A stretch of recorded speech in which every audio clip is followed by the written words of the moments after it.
जिसके सम्यक दर्शन आदि भाव प्रकट होने की योग्यता है, वह भव्य है।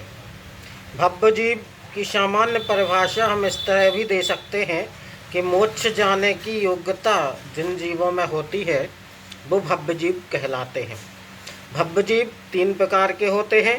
जो जीव केवली भगवान का सुख सर्व सुखों में उत्कृष्ट है, इस वचन का इसी समय विश्वास करते हैं, वे शिवश्री के भाजन आसन्न या निकट भव्य होते हैं। जो जीव केवली भगवान का सुख सर्व सुखों में उत्कृष्ट है, इस वचन पर आगे जाकर विश्वास करेंगे, वे दूरभव्य होते हैं। दूरानुदूर भव्य को सम्यक्त की प्राप्ति नहीं होती। उनको भव्य इसलिए कहा गया है क्योंकि उनमें शक्ति रूप से तो संसार विनाश की संभावना है, किंतु उसकी अभिव्यक्ति नहीं होती है। ये अनादि से अनंत काल पर्यंत निगोद पर्याय में ही रहते हैं। जिसके सम्यक दर्शन आदि भाव प्रकट होने की योग्यता नहीं है, उसे अभव्य कहते हैं।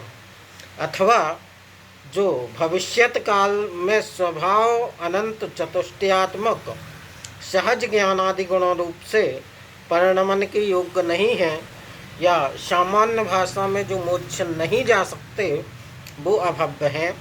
जिसकी आत्मा मिथ्यात्व रूप परिणत हो, तीव्र कषाय से अच्छी तरह आविष्ट हो, और जो जीव और शरीर को एक ही मानता हो, वो बहिरात्मा है। जो जीव जिन वचन में कुशल है, जीव और शरीर के भेद को जानता है, तथा जिसने अष्ट दुष्ट मदों को जीत लिया है, वो अंतरात्मा है।